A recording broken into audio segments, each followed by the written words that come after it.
All right, you grasshoppers. Our one of our good friends now is back again, Bob Pizzini. Bob, how are you doing?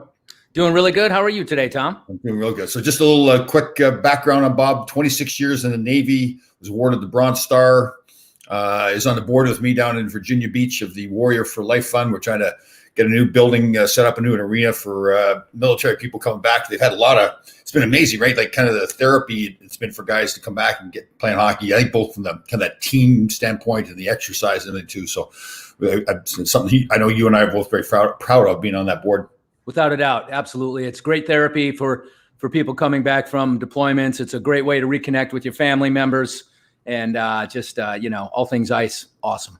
Yeah, it's amazing, right? Like I told you, I got to be friends with this guy out in Vegas, and they've got this Vegas veterans hockey thing. Is Jason Grego, a former Air Force, and he just put a bunch of guys together. He's got, I think, close to 200 guys to just come out and play, and it's the same thing. It's just very therapeutic for him. So a lot of good stuff. All right, we wanted to touch on today, I guess, a little bit of a touchy subject. We had the riots at the Capitol building. What's that? Is that a week ago now? Is that how long it's been? Yeah, actually, I think it's been.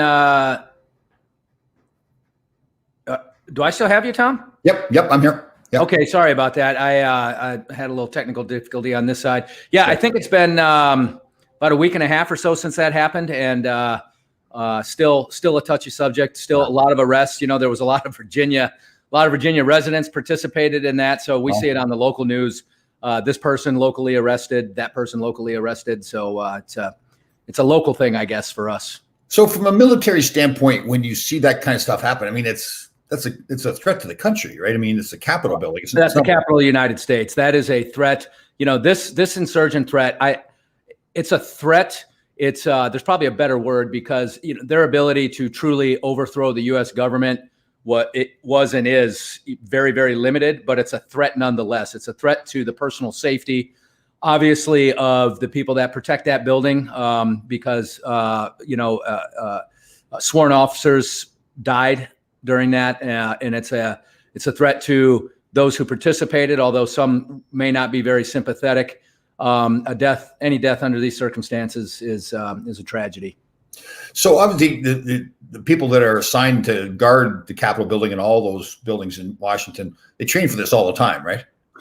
They do train for it, from what I understand. And again, all my information is from public sources, open source information. I don't have any access to any classified information or anything from my previous life, if you will. Mm-hmm. But everybody, they're trained for it. But a mob is a mob, and it doesn't matter how well you're trained or what kind of weapon you have on you. A mob, my weapon system and my magazines are going to run out in short order against a large mob, and there's not a lot you can do. Now, when you, again, from what I've seen on the news, threat analysis was done. There was chatter. There was concern about something like this happening. A National Guard resources were offered and turned down by whoever. I believe it was the DC police chief or somebody else who determined that they did not need that force in place at that time. Why would you make that? And I don't mean to criticize. I mean, I totally support the military, police, firefighters, all those people. So I'm not trying to criticize. But what would be the thought process to say, no, we don't need the help? So a threat analysis is, kind of the tool that the government and the military use to determine whether or not we need to have extra forces on station, in standby, or on call in some capacity. We have what's called a QRF, a quick reaction force, more of a special forces or special operations term, but it's a force that's ready to respond with overwhelming power in very short order. And that just was not in place during the riots. Right. So do you think there's a little bit of that? Like, just hard to believe that even from their end, from the military, like, it's hard to believe that could happen, right? It's one of those things like, come on, that's really not going to happen. That doesn't happen in this day and age. Yeah, I would agree. The day before or a week before, if somebody would have consulted with me and said, we're very concerned about an assault on the U.S. Capitol that's going to breach security and enter the chamber and force members of Congress to seek safety, to be evacuated under emergency conditions, I just would have never thought that would have happened, especially by protesting Americans. Yeah, it's like it's so. I think, and I don't want to get too far into the political stuff. It's just that, I mean, listen, we've gotten so bad in where, like, okay, I'm a Republican, I'm a Democrat, whatever it is, I believe in this. To get to the point where we get that violent at the Capitol building, like the lack of respect for the country, for the flag, for men and women that served in the military, the people who have died for the country in the past. Like, if you want to protest, but like that's so disrespectful. Yeah, it is. If you want to protest, peaceful protest. Peaceful protest is not only authorized but encouraged throughout the United States. And when it doesn't matter if it was Antifa or BLM, over this past year, or what happened at the U.S. Capitol, I put those all in the same category. Yeah. Those are violent protests that are against the law, and they're wrong, and anybody and everybody associated should be arrested and prosecuted. Right. It doesn't matter how much I agree or disagree with a policy. When you take it to the level of violence, you're wrong. I don't care who you are, you're wrong. We are not in a state of anarchy in the United States, and we have a process. And when we violate that process, you're wrong. That's all there is to it. A lot of people believe that not just this attack in the Capitol, but other riots a lot of people have been plants. These are professional protesters that are paid and armed to go out and protest. Well, in the case of Antifa and BLM, there's no question about that. In the case of what happened in Washington, D.C. with, these various groups, I don't know. I don't know. I don't think anybody was paid to be there per se. The Antifa and BLM stuff, that went from city to city to city.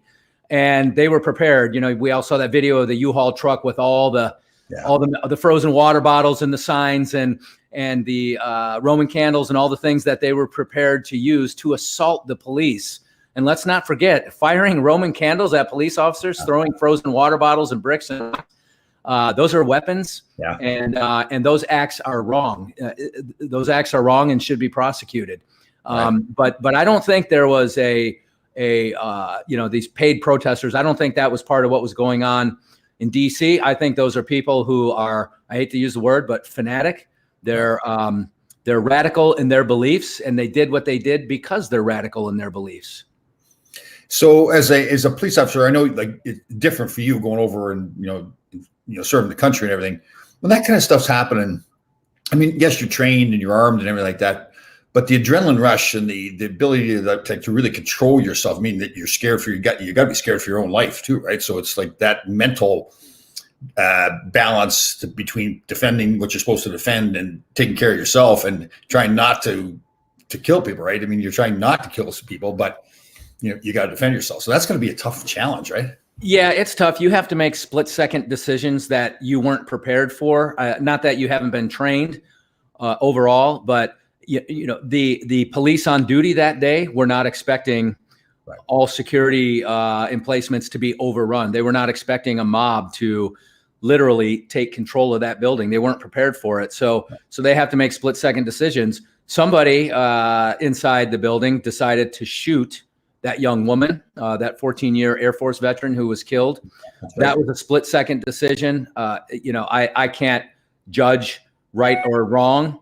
If that person felt threatened for their life, or if that person felt like the people they were supposed to protect, which are members of Congress, were threatened, that perhaps went into the decision making. There'll be an investigation, and the results of that'll come out. But just being hit in the head with a rock, and I don't know if you've ever really, well, you've taken solid hits to the head that you probably weren't expecting. Some you were, some you weren't. Yeah. But when that unexpected hit to the head comes, it could be a frozen water bottle or a rock. That's somebody trying to kill you. Yeah. That's what that is. And when you get hit in the head like that, your response is that your body's natural response, without you even thinking about it. Yep. Your sympathetic nervous system says somebody's trying to kill you. Fight, flight, or freeze right now. And you're disoriented in most cases. Right after you get hit in the head, your senses aren't all there anymore, and all you know is, all right, there's a crowd of people around me that are trying to come at me. I need to defend myself. Yeah, it's a scary thought. It's you can't. That's what I mean. I can't imagine what they're going through, especially people that I mean, as much as they're still police officers, they're not doing that on a day-to-day basis. They're not faced with that. They're not that experienced at that.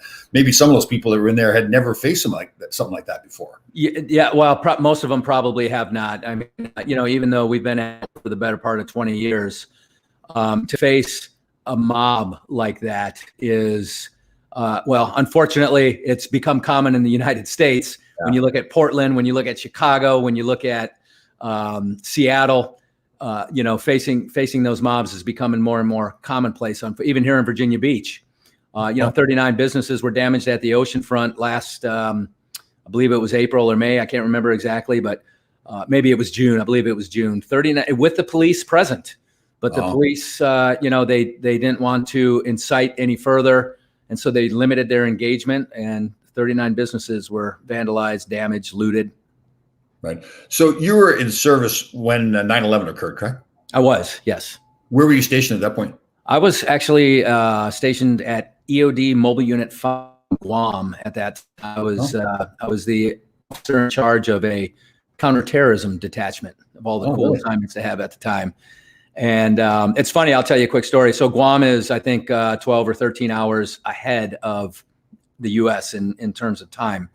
Might even be 14 or 15. It's been a while since I've been there, but I was watching TV in the evening. I had fallen asleep on the couch.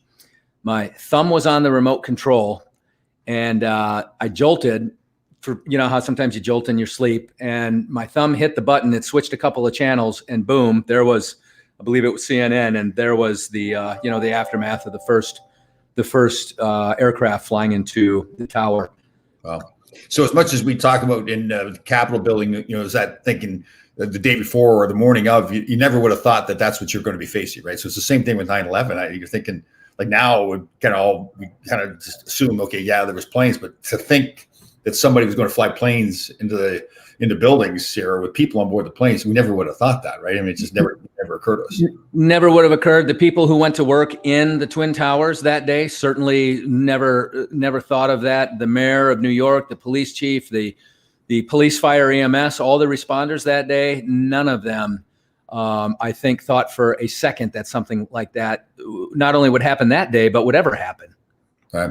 So you're serving. You see that. Obviously, you're saying to yourself, "Okay, we're going to respond."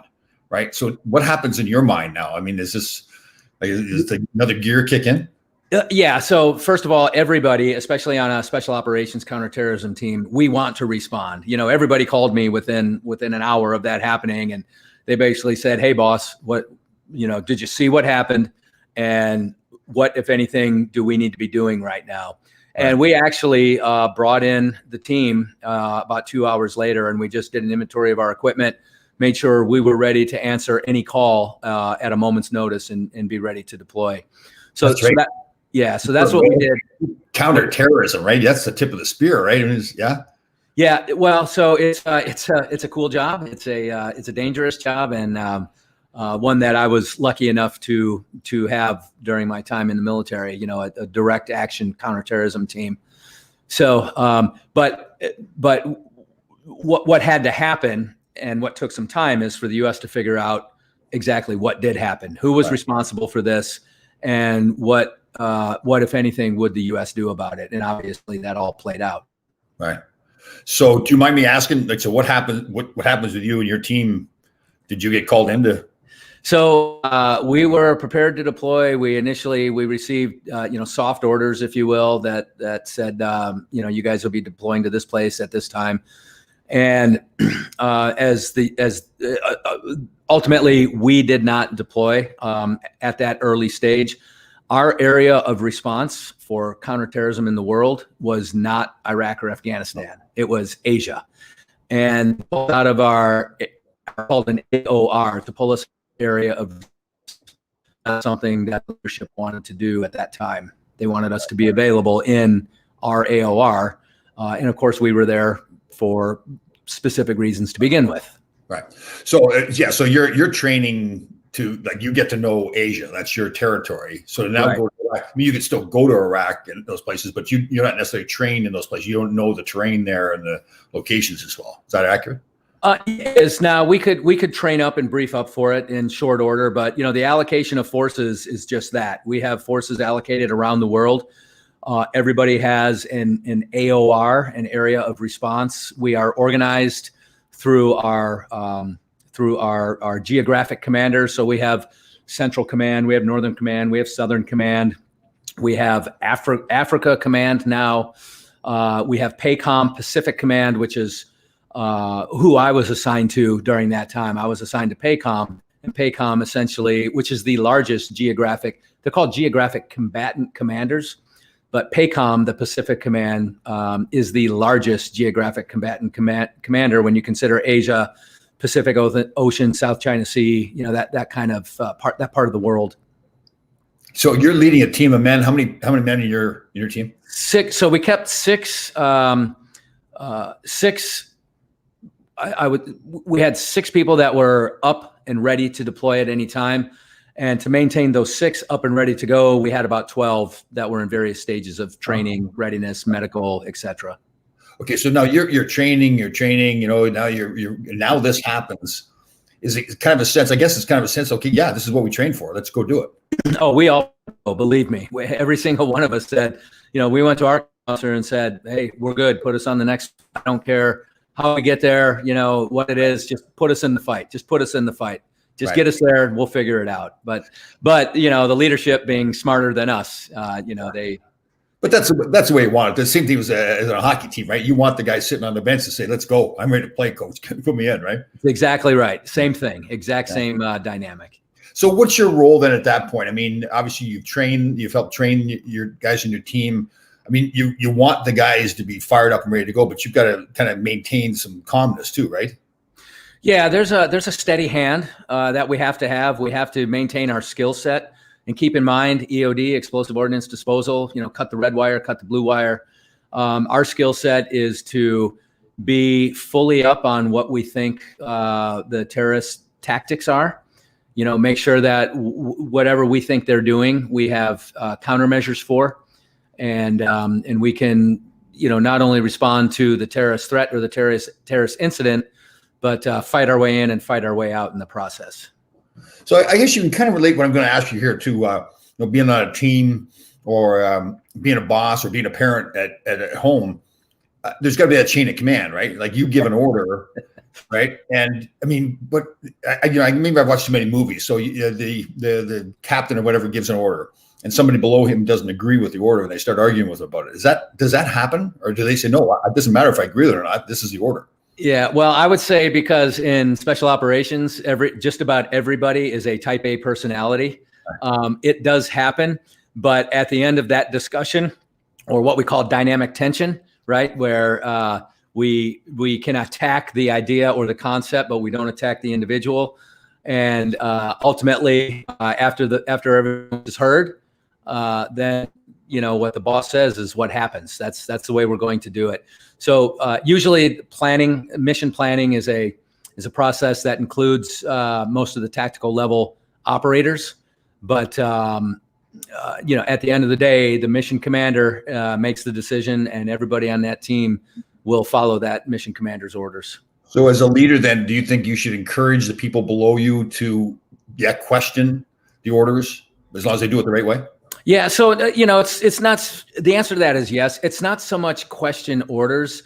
It is, but more directly, it's challenging assumptions and it's making sure that we're all acting on the most recent information and we're all on the same page, like, okay, we agree with what the boss says, or we're going to do with what the boss says, but on the same page in our military tactical approach. We all know how we're going to accomplish this mission. Your assignment is this, my assignment is that. We've trained on it. We're ready for it. We're good to go. In that capacity, to make sure that we're all ready to do what it is we're tasked to do, there's discussion and dialogue for sure. So do you think a boss at work should be doing the same thing? Oh, without a doubt. Yeah. This military leadership and leadership in the private sector, the similarities are striking. And I talk about this all the time in my Elevate Your Leadership program. Military operations, military and business leadership, military, and business operation activity, they're very similar at the end of the, we have to make good decisions. We have to have risk analysis. We have to have the ability to assess the landscape in order to make good decisions. Right. So how about being a parent at home with kids? Yeah, same thing, but much more challenging. Yeah. So much more challenging, especially in this COVID time, even more of a challenge, but leadership. And so in my Elevate Your Leadership webinar seminar, which I have to do now because of COVID, it used to be an in-person event and it will be again pretty soon. But I do groups of 10 to 12, usually experienced executives, could be manager level, people on the rise in their organization. But when we talk about leadership, the discussion of family comes up every time, and rightfully so, because being a leader in an organization is very similar to being a leader in your family in that you're dealing with personalities, you're dealing with people that you care about and you want to see success. But we don't agree on the process. Right. And emotion gets going too, right? And don't you think too, like I've noticed a lot, I've been talking to a lot of parents and they've been talking about how their sons or daughters are talking back to them more or not listening to their direction. And I say to them, well, part of that is just, that's the nature of parenting when kids, right? I mean, like I coached my son in hockey. I think I told a story.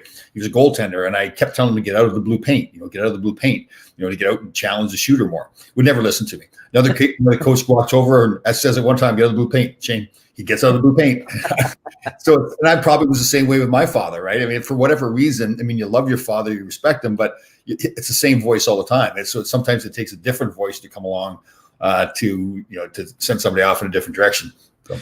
Yeah, it does. And, there's a lot. So this comes with leadership, with formal leadership training and leadership study. But even in the family dynamic, I can raise my voice and say, you will, because I said so. But that's the best way to turn people off and get them to really not come on board with whatever it is you're trying to get them to do. So sometimes you got to let them learn their lesson on their own. You got to provide that guidance and be there for them when they fall. Be there for them when they fall once or twice, and they'll start listening to you. Right. Yeah, especially right if you say to them, you say, okay, listen, you can do what you want to do. You're your own person, but I'm telling you, here's some of the dangers that may come from doing what you're going to do. And then if, God forbid, you don't want it to happen, but if those bad things that happen, that you can look back and say, well, my father told me that was going to happen, or my mother told me that was going to happen, right? So maybe they do know what they're talking about. Yeah, they will have those thoughts internally. They'll never admit that to you, So, but they'll have those thoughts internally, and you'll see them turn the corner. My kids are 16, son and a daughter, twins. And we just, my wife and I are very, very focused, and we're blessed, and we have things are just going great with our kids. They don't listen to everything that we tell them, but we try not to tell them too much. Right. But don't you think it's how you lead your life too? Like the character and the morals you live your life with? Like if you're not living a good life yourself, these kids aren't stupid, right? They may not totally be able to understand it. They're going to say, well, Dad, you're not exactly living the best life either. So why am I going to listen to you? There's no doubt about it. They see that and they think that, and they might not say that to you, but without a doubt, that's going through their head. And you have to set the example. And when you fail or when you fall, tell your kids, man, I made a bad decision there. I was wrong about that. Yeah. And, but that, make it a little lesson. I was wrong about that. I wish I would have handled that differently. And, sometimes there's a little disagreement in the house and things get a little heated and I'm one to come back and say, I should have handled that differently, and let's move on. Let's go get some ice cream and move on. Yeah, that is important. Yeah, no question. It is funny because I know now we've talked about this too. You're in the process of doing a book, and I'm just finishing up my book, and it really made me look back at particularly my relationship with my parents, both of my parents, but particularly my father, because I always looked at him as he was this big man, 6'4". I was a tough little hockey player, fighting all the time, but he was that steady, showing up to work every day, not doing anything. And I thought, come on, Dad, you gotta do more with your life. I thought he wasn't. Now I look back at him, and he's just a glorious human being, right? I mean, the way he. But yeah, it took me, until I'm 60 years old or 55 years old before I finally realized that, Yeah, exactly. My lads had a little fight in our game this weekend, which I hate that. Right. This is house hockey. Right. And it takes away from the game. It kills the clock. And I like to see, I tell my squad, I said, I don't care if we win or lose. I want to see you guys go out there and play hockey. Right. And so anyway, it's a sidebar, different subject, but So how'd the team do? Did they win? So we lost by one. We lost by 1 goal. We should have won by 5 goals. We had about 8 minutes of penalty time in our favor, but it's amazing how we lost by the 1 goal. But it is what it is. Because you really felt like the team was turning around, right? They were like the shots on goal were switching over, and the goals scored and goals against and all. Exactly. They were really they were progressing all along, and I really thought we were gonna win this one quite handily. And we're off to a great start. And second period, things just fell apart with the fights that kids on the other team, unnecessary roughing, fighting, and unsportsmanlike, and all the stuff that I just hate to see. And that, unfortunately, that threw the momentum off. It distracted my team. Now all they want to do is go out there and get some revenge. And they asked me, Coach, I just want to go hit them. I want to go. I was like, no, stick the puck in the net. Yeah, that's how you get back at them. Yeah, exactly. So anyway, you would have laughed at me this morning. Like I think both you and I both the same way. We really try to be positive, right? We help other people, and if we're down in the dumps, we want to help anybody else. This morning I was out on my morning march. It was out there like 6:30. And I was ready to just kill somebody. I was in the worst mood, and there was no reason. And it was and I was actually kind of happy with myself because I battled it. I just didn't let it linger. I said, no, let's stop this now, and start thinking of the good stuff and take the deep breaths and all that. But it was funny. I was like, there was nothing that happened. There was nothing. I just was, oh man. Like I think somebody drove by me too fast or whatever. And I'm yelling at them like, slow down. And I'm glad I wasn't on the street when you were out there. Well, it's actually me yelling at actually was pretty good because I realized, Tom, what are you doing? Like nobody can hear you. There's nobody out here anyways. You're yelling at nobody. So it's kind of funny. The struggle I was having with my mind was good stuff. Well, listen, you want to struggle within. Yeah, definitely. Yeah. Well, another great talk again. RobertPizzini.com. Some great leadership camps. Bob teaches some great stuff. Again, Bob was a 26-year veteran in the Navy, awarded the Bronze Star, served our country gallantly, and we're very happy to have him on all the time. But again, if you want to have some great leadership camps or talk about other stuff, it's RobertPizzini.com. You can find him. A great man and a great teacher too. So great to have you on board, bud. Thanks, Tom. Yeah, we'll see you next Monday. You bet.